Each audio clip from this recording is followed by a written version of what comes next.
ঢাকা ভাঙ্গা এক্সপ্রেসওয়ে মাদারীপুরের সীমান্তবর্তী ফরিদপুরে ভাঙ্গা উপজেলার তাড়াইল নামক স্থানে যাত্রীবাহী বাস ও ট্রাকের সংঘর্ষে দুই বাস যাত্রী নিহত হয়েছে।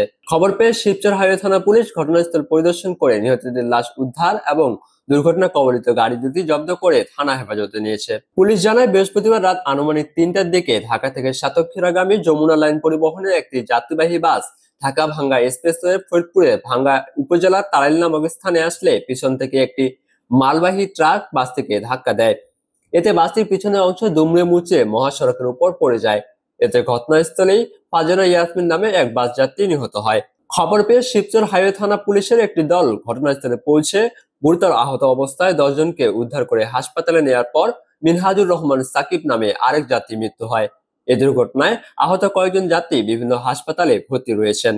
নিহত ফারজানা ইয়াসমিন পাবনার বনগ্রাম এলাকা জুয়েল রানার স্ত্রী ও মিনহাজুর রহমান সাকিব ঘোষগাতি গ্রামে মতিয়ার রহমানের ছেলে বলে জানা যায়। শুক্রবার সকালে নিহতদের লাশ পরিবারের কাছে হস্তান্তর করেছে পুলিশ। এ ঘটনায় মামলা প্রক্রিয়াধীন। শিবচর হাইওয়ে থানার ওসি জহিরুল ইসলাম বলেন, নিহতদের লাশ পরিবারের কাছে হস্তান্তর করা হয়েছে। দুর্ঘটনা কবলিত বাস ও ট্রাক থানা হেফাজতে রয়েছে এবং এ ঘটনায় মামলা প্রক্রিয়াধীন।